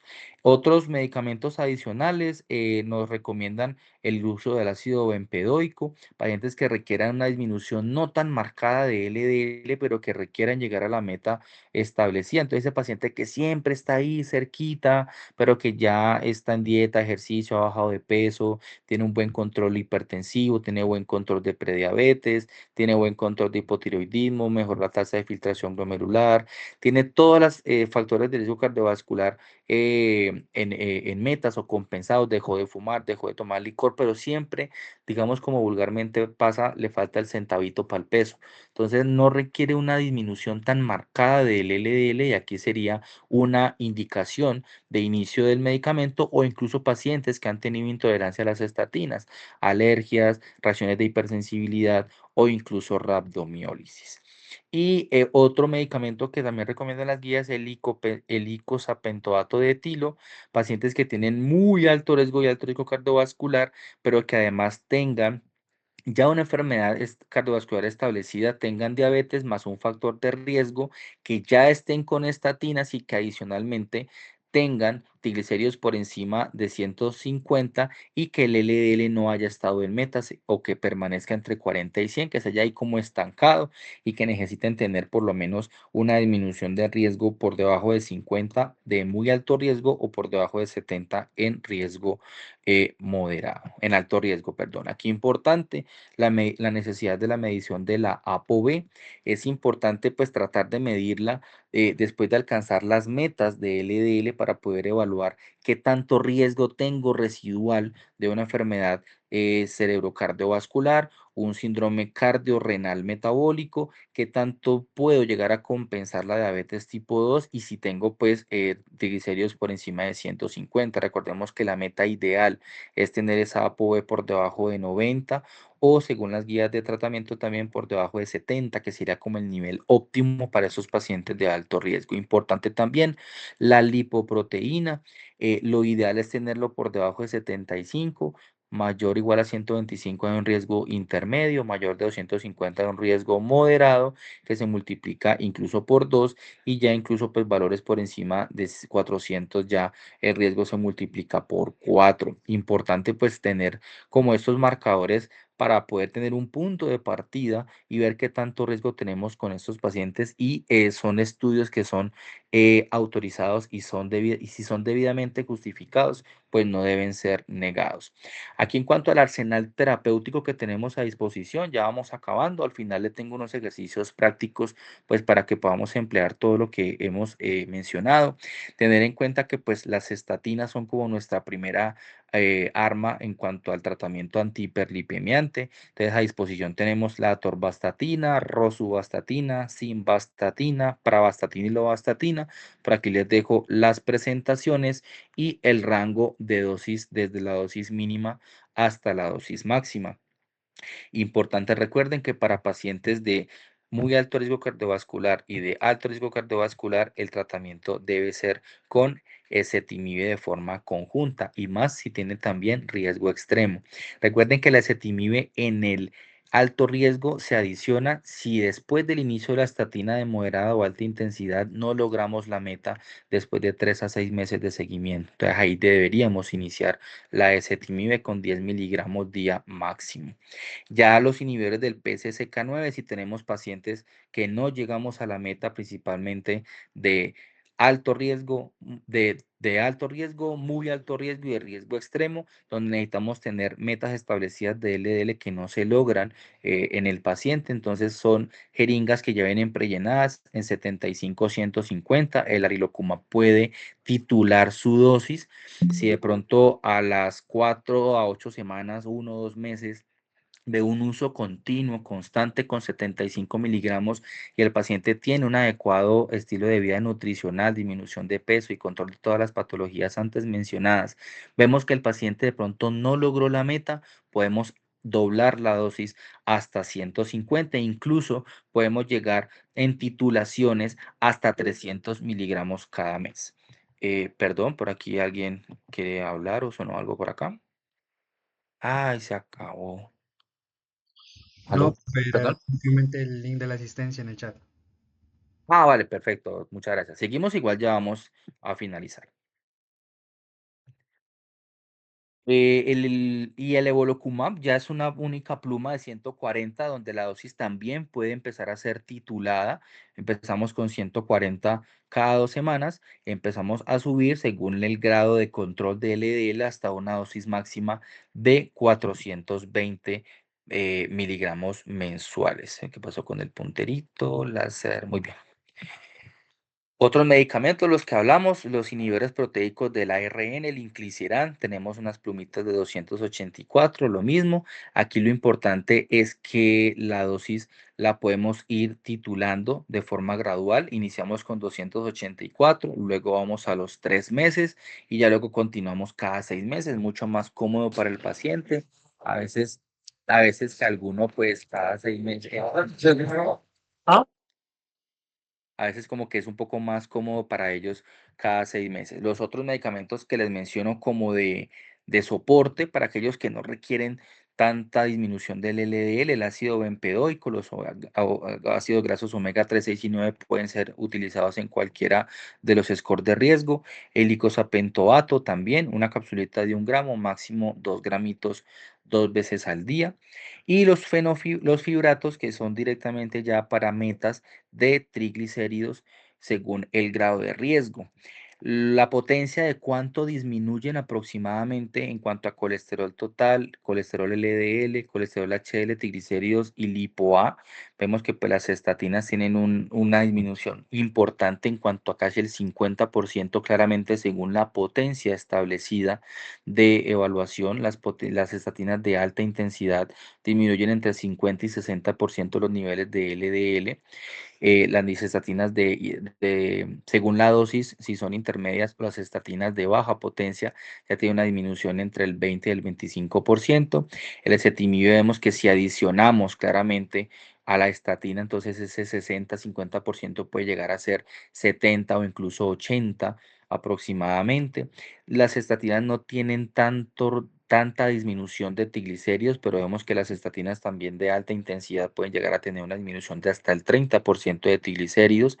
Vemos lo mismo que hemos estado hablando, si le adicionamos a esos pacientes de LDL y ezetimibe, manejos con inhibidores del PCSK9 o los inhibidores proteicos del ARN, vemos cómo ese porcentaje podría llegar incluso al 100% si tenemos un paciente con todas las metas establecidas de manejo y todas las patologías compensadas. El resto, pues, de los porcentajes de disminución ha sido bempedoico y sacopentoato y los fibratos, claramente los fibratos más activos frente a los triglicéridos. ¿Cuáles son entonces esos medicamentos de alta intensidad? Según la dosis, atorvastatina de 40 a 80 y rosuvastatina de 20 a 40 con una disminución por encima del 50%. De intensidad media, según la dosis, atorvastatina de 10 a 20, rosuvastatina de 5 a 10, y luego viene la simvastatina, pravastatina y lovastatina según también la dosis. Y ya de baja intensidad o la dosis mínima permitida, lovastatina de 20, simvastatina de 10 o pravastatina de 10 a 20 con una disminución cercana al 30%. Los pacientes con hipertrigliceridemia también requieren una meta de evaluación según las condiciones, entonces lo ideal es tener por debajo de 150. Si tenemos pacientes con triglicéridos entre 150 y 500, tenemos que evaluar importante si ya tiene enfermedad cardiovascular establecida con o sin diabetes, que también es un factor importante. Entonces, si tiene triglicéridos entre 150 y 500 sin enfermedad cardiovascular y tampoco tiene diabetes, le damos un manejo inicial con estilos de vida nutricionales y los citamos de 3 a 6 meses para poder hacer el seguimiento. Si de pronto no tenemos un adecuado control con todas las medidas establecidas, deberíamos darle entonces una estatina con o sin ezetimibe de acuerdo al riesgo de calcificación cardiovascular, que ya les voy a enseñar cómo se hace. Si ya el paciente de pronto tiene ya un riesgo cardiovascular establecido y tiene o adicionalmente tiene una diabetes más un factor de riesgo, la edad, hipertensión, sedentarismo, obesidad central, índice de masa corporal, tabaco, alcohol, todo lo que hemos hablado, aparte de los estilos de vida, aquí ya tendríamos que iniciar directamente medicamentos con estatinas de alta intensidad con o sin ezetimibe. Aquí se recomienda importante el icosapentato de etilo o incluso los fibratos. Mire que incluso los fibratos para el control en este tipo de pacientes vienen en tercer orden de importancia con 150 a 500, enfermedad establecida y o diabetes con factor de riesgo. Y si tiene ya incluso más de 500 con riesgo de pancreatitis, para reducirlo de 500 a 800, aparte de estilos de vida, aquí miren los fibratos de primer lugar con los ácidos grasos omega 3, 6 y 9.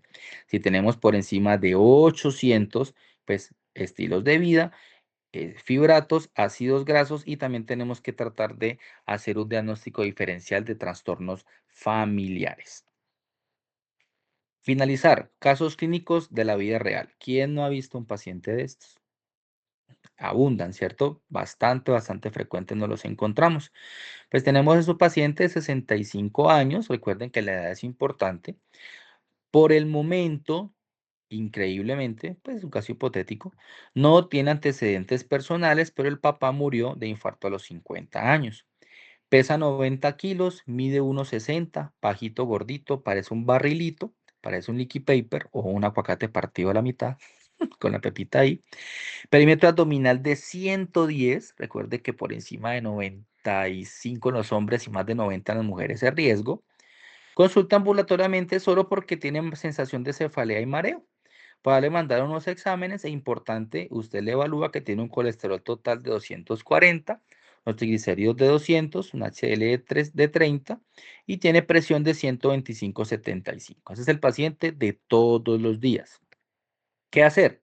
Entonces, a veces los estudios no le vienen con el LDL. Si viene pues con el LDL de una, pues usted lo puede tener ahí presente. Si no, pues lo calcula. Entonces, el colesterol total en el caso del paciente, 240, el HDL de 30, triglicéridos de 200, el cálculo le da 170. Recordemos que de triglicéridos tiene 200. Entonces, nos vamos a la parte de los triglicéridos, entre 150 y 500. ¿En qué grupo estará? Pues hasta ahora vemos de que el paciente no tiene enfermedad cardiovascular, no tiene diabetes y pues sí tiene factores de riesgo, pero no tiene diabetes. Entonces, en ese orden de ideas, ¿qué empezaríamos a darle en este paciente? Inicialmente, estilos de vida, actividad física. Por ahora no le daríamos ningún tipo de medicamento. Ustedes ya sabemos que no está en este rango de enfermedad cardiovascular, no le iniciamos directamente medicamentos, sino que le iniciamos estilos de vida y si de pronto a los 3, 6 meses no tiene un adecuado control, si persiste o incluso aumentan los niveles de triglicéridos, pues deberíamos ya iniciar estatinas con o sin ezetimibe de acuerdo al riesgo que ya lo vamos a calcular. Importante, ¿tiene o no tiene síndrome metabólico? Recordemos que con 3 o más factores establecidos de cualquiera de estos, el paciente tendría un síndrome metabólico. ¿Tiene triglicéridos por encima de 150? Sí, tiene 200. Glucosa no sabemos, pero pues con ese índice de obesidad, pues podría tener alguna elevación de glucosa, pero no lo conocemos. Perímetro abdominal, recordemos que tiene 110, por encima ya de 95 en los hombres es riesgo, o sea que ya llevamos dos. Tiene un HDL por debajo de 50, el paciente tenía 30, o sea que ya tenemos los tres necesarios y pues increíblemente por ahora no tiene alteraciones de la presión arterial por encima de 130/85, pues ya cuando se abandona el rango de prehipertensión, pues ya tenemos una hipertensión establecida, aunque ya incluso con rangos de prehipertensión el paciente entra dentro del espectro del síndrome metabólico. En el caso de nuestro paciente, triglicéridos por encima de 150, un perímetro abdominal elevado y un HDL por debajo de 50. Entonces, ¿es de muy alto riesgo cardiovascular? No, porque no ha tenido enfermedad cerebrocardiovascular. Aparentemente no tiene hipercolesterolemia familiar homocigota o heterocigota porque por la edad de 65 años, ya con alguna de estas hubiera tenido algún evento cardiovascular en su infancia, adolescencia o en su adultez temprana. Tendríamos que evaluar que no tenga unas alteraciones ateroscleróticas de los bulbos carotídeos por encima del 50%. Por ahora no es diabético, por ahora, y no sabemos o no conocemos su estadificación renal, pero por ahora vemos de que muy alto riesgo cardiovascular no sería. ¿Es de alto riesgo? No sabemos porque no tenemos una obstrucción vascular por debajo del 50%. No tenemos por ahora un colesterol por encima de 300, no tenemos un LDL por encima de 190, no tenemos por ahora presiones arteriales elevadas o en tratamiento. Vuelve y juega, no tenemos diabetes, pero tenemos tres o más factores de riesgo cardiovascular. Tenemos la edad mayor de 65 años, tenemos la obesidad, un índice de masa corporal por encima de 30, el cálculo le daba 35 de índice de masa corporal. Tenemos una obesidad central por encima de 95, un perímetro abdominal. Entonces ya tenemos los tres factores de riesgo cardiovascular. No conocemos la tasa de filtración, no conocemos la lipoproteína que deberíamos mandarlo. No tenemos una hipercolesterolemia familiar heterocigota al parecer y pues podríamos enviarle un puntaje de calcio coronario medido mediante una tomografía de tórax, que podría ser en este caso.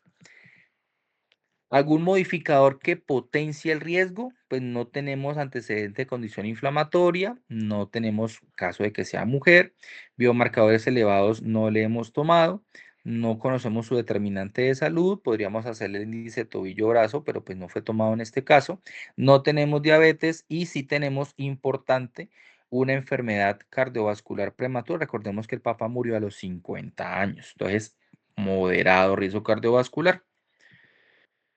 Y según la clasificación, luego de hacer el score de clasificación, tendríamos que mirar cuánto riesgo cardiovascular tenemos a 10 años. Entonces, el paciente a alto riesgo cardiovascular, tres o más factores de riesgo cardiovasculares, su meta de LDL debería estar por debajo de 70. Ya los vemos por acá, los factores de riesgo cardiovasculares. Esta es la calculadora que les digo del riesgo de enfermedad cerebrocardiovascular. Le ponemos esas calculadoras están en internet, en cualquier navegador.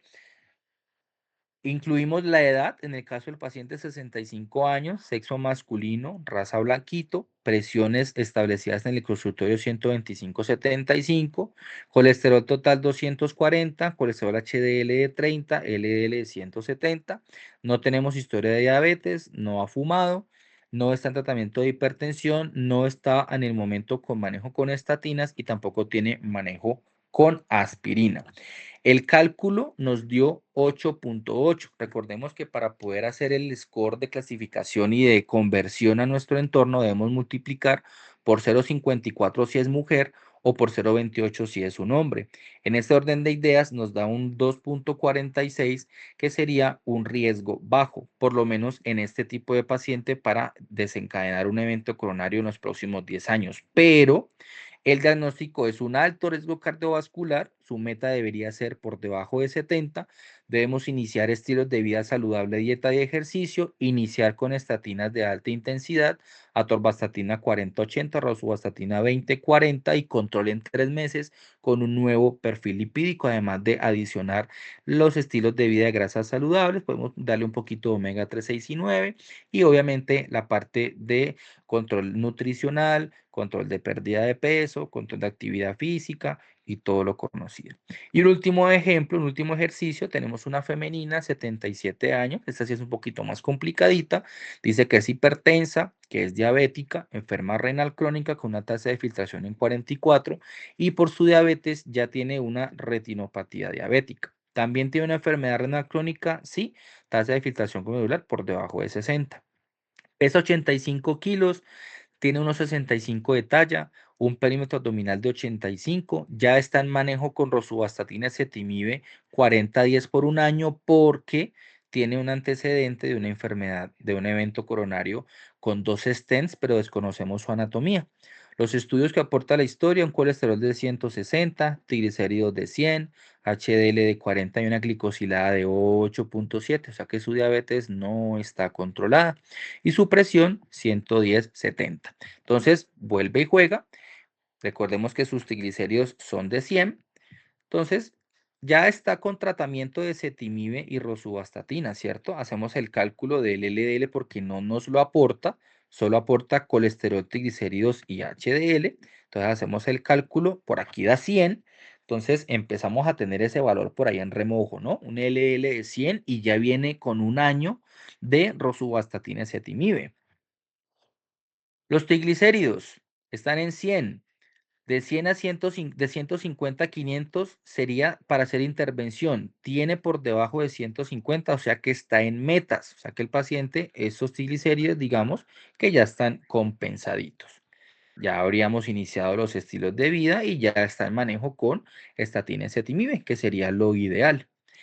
Muy alto riesgo cardiovascular, no hay que hablar mucho. Recordemos que todo paciente ya con un evento coronario o un evento cerebrovascular isquémico de entrada tiene que tener una meta de LDL por debajo de 55 y su score es muy alto riesgo. ¿Qué otros factores tiene? Más de 20 años, realmente se me olvidó ponerles allí cuánto.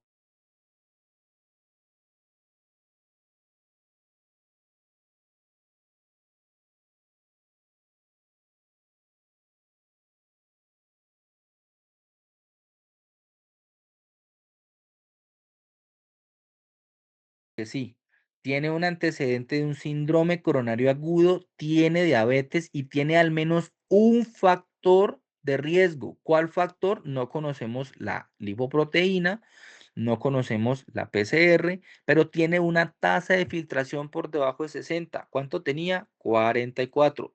Entonces, la paciente no podría ser clasificada como muy alto riesgo e incluso su meta de LDL debe ser por encima de 40. Entonces, está bien manejada con la rosuvastatina y ezetimibe, no, además con un factor agravante de que al parecer no está controlando su diabetes, al parecer no está controlando sus estilos de vida de ejercicio y nutricional, ya tiene complicaciones micro y macrovasculares de su diabetes y no podría ser considerada como muy alto riesgo, sino como riesgo extremo. ¿Qué hay que hacer?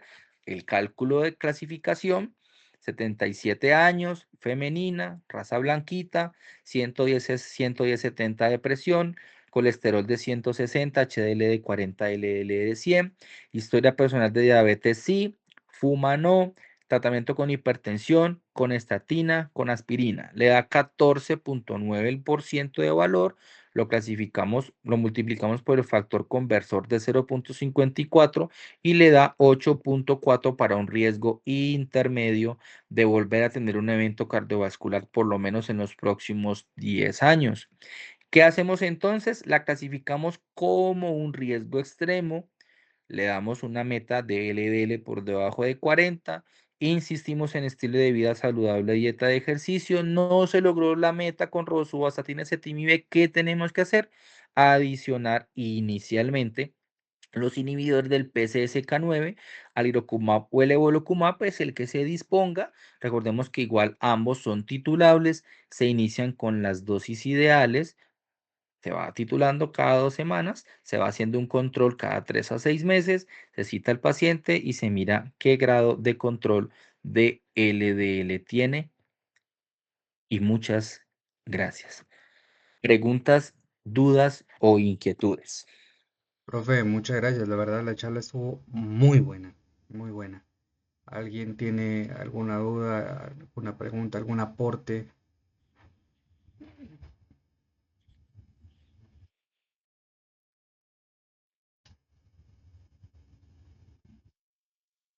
Sí, querida doctora Dana Paola, estudiante mía, orgulloso de su crecimiento personal y profesional. Cuéntanos, querida doctora Dana.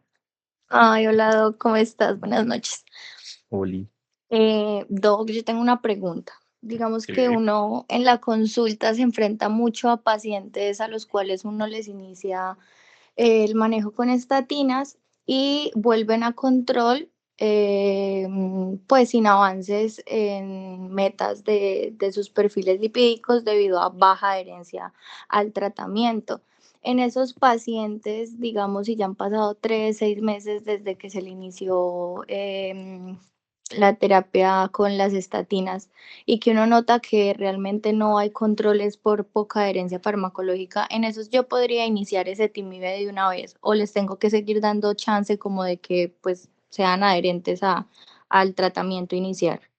Pues si después de 3 a 6 meses de donde supuestamente ya debería haber tenido una adherencia a factores por lo menos de estilo de vida saludables, dieta, ejercicio, actividad aeróbica, y si ya viene con estatinas, recordemos los niveles de riesgo y de estadificación, muy alto riesgo y riesgo extremo, deben tener estatinas de alto poder.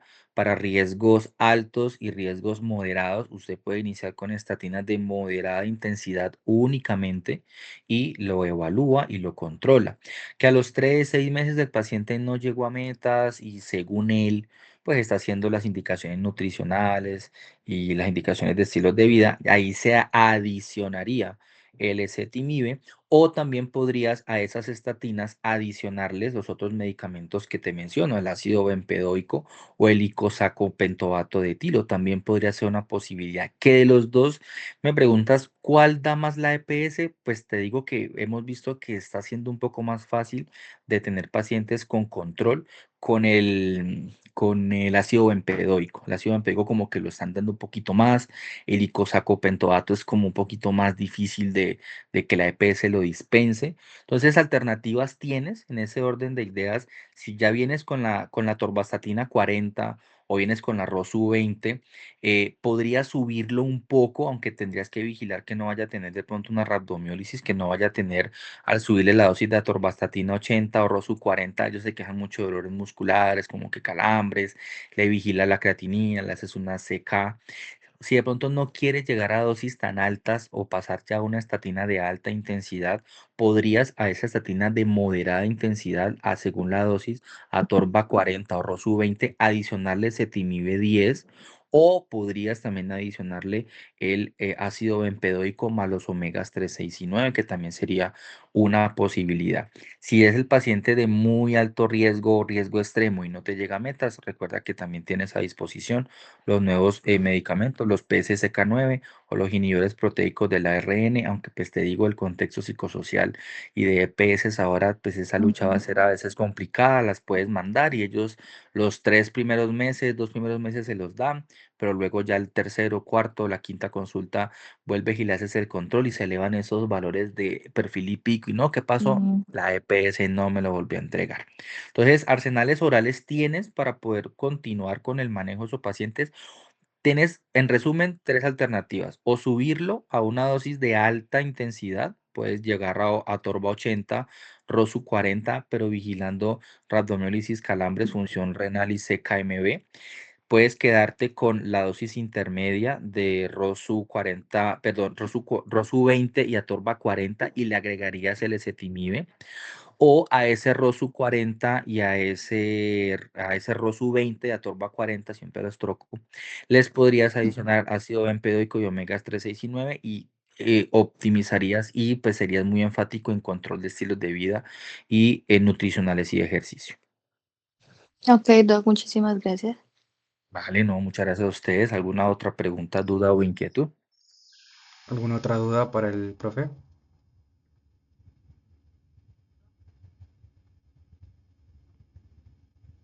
Sí, por allá hay una manito levantada, querida doctora Valeria. Buenas noches. Hola, buenas noches. Hola, ¿cómo estás?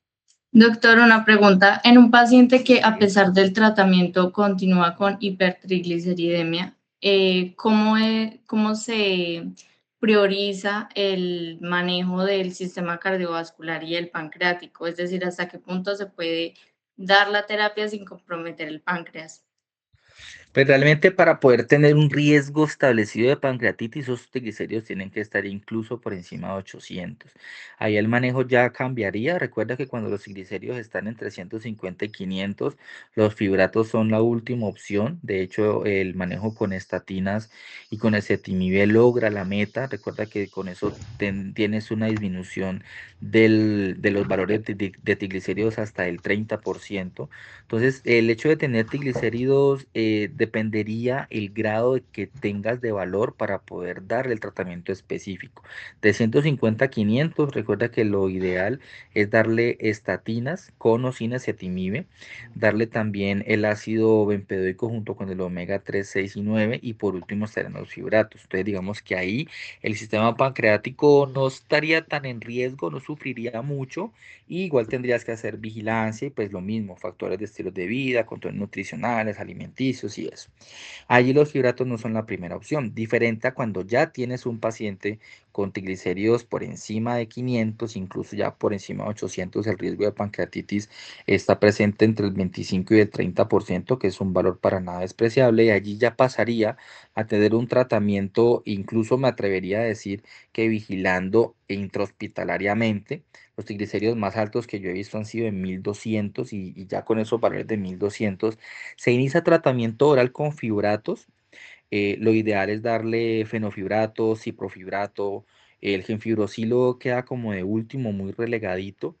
Y incluso pensar, como les menciono, en terapias de aféresis. El paciente hay que llevarlo a diálisis y se le explica, no es porque su riñón esté mal, sino porque realmente el páncreas está en un altísimo riesgo de una pancreatitis aguda y ya con esos valores por encima de 800, los medicamentos se quedan cortos. Entonces ahí ya tendrías que tener un manejo adicional, incluso con soporte nefrológico, con diálisis específicas, con filtros específicos, porque no es una hemodiálisis convencional que ir a filtrar la sangre, sino que lo que irías a hacer es un filtrado de plasma, casi como una plasmaféresis, pero lo que vas a hacer es directamente barrer esos radicales de triglicéridos que están saturando esos componentes plasmáticos y están saturando esas células acinares pancreáticas y pueden llegar a ser una obstrucción completa y generar una autólisis pancreática y una pancreatitis aguda. Entonces, en respuesta final, dependiendo es de los valores que te enfrentes, con valores de 150 a 500, con una buena dieta, un buen ejercicio y si el paciente se tiene una buena dosis de estatinas, incluso acompañado o no de ezetimibe o acompañado o no de un ácido bempedoico, las metas se logran. Si ya los valores son mucho más elevados, por encima de 500 o incluso por encima de 800, los fibratos son la primera opción. Llevarlo a féresis y como te digo, incluso tratar de pensar en posibilidades de estudios genéticos porque puede tener una hipertrigliceridemia familiar y allí el manejo ya sería un poco más enfocado a la parte molecular. Y en los casos de que sea un paciente con triglicéridos mayor a 500, ¿cada cuánto sería el control? Lo ideal es que ya con valores por encima de 500 los controles deben ser por lo menos mensuales. Cada mes los citas con unos niveles de triglicéridos para ver cómo tienen el descenso. Recuerda que el descenso también debe ser al menos del 30 al 40% del valor inicial. El 50% se reserva es para pacientes con riesgos muy altos o con riesgos altos cardiovasculares en LDL. Sí o sí, tienen que tener mayor de 50% del valor inicial. En cuanto a triglicéridos, el control mensual debe tener una disminución de los valores entre el 30 y 40%. Entonces inicias con 550, por ejemplo, y le das fenofibrato 200 miligramos día. Luego lo citas al mes y por lo menos esos triglicéridos deberían estar entre 370 y 390. Debería por lo menos disminuir entre el 30 y el 40%. Si es que esos triglicéridos no bajan, podrías doblar la dosis, pero con el riesgo de que puedas tener también una rhabdomiólisis, vigilar función renal, CPK, y si ya persisten esos medicamentos, si ya persiste esa elevación o incluso aumenta, derivarlo con endocrinología porque requeriría estudios genéticos y ya incluso medicamentos enfocados a la parte trigliceridémica familiar.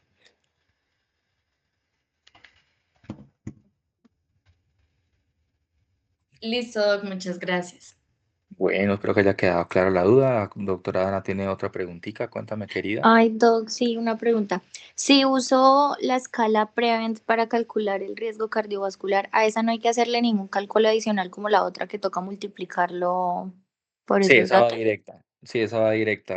Ok, La de riesgo de ACCB, sí tienes que hacer el cálculo conversor para hombres y para mujeres. ok, listo, gracias. Muy bien. ¿Alguna otra preguntita, duda o inquietud? ¿Alguien? ¿Alguna otra pregunta, aporte, duda?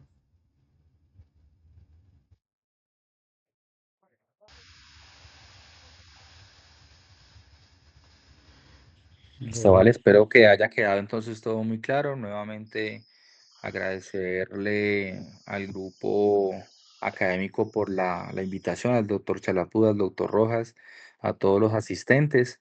Espero que haya sido de su agrado y pues esperamos continuar con este proceso académico. Me encanta volver a mi casa, a UCEBA, ver, como les digo, doctores y doctoras que han sido estudiantes y que ahora con orgullo ejercen sus carreras. Espero pues haber contribuido en algo poquito a su crecimiento, no solo académico, sino también personal y profesional. Y estaremos pues atentos a nuevos llamados. Gustoso y orgulloso de compartir con ustedes. Muchas gracias y feliz noche. Gracias, muchísimas Doc. gracias. Muchísimas gracias, Doc. Gracias, doctor. Gracias a ustedes, que estén muy Queda bien. el link de asistencia, antes de que se desconecten, el link de asistencia está en el chat, por favor, para que Entrelazando Saberes siga trayendo, pues, y siga invitando al doctor Solís y a ponentes de máxima calidad. Muchísimas gracias a Con todo todos. gusto. Muchas gracias por la invitación. Listo, muchísimas gracias a todos. La otra semana tenemos al doctor Nicolás Giraldo, quien nos va a estar hablando, pues, del enfoque del paciente con cefaleas. Será para el día jueves 7 de mayo, si no estoy mal, para que no se la pierdan, estén pendientes a nuestras redes sociales y un abrazo a todos. Feliz noche. Gracias, que estén muy bien. Hasta luego.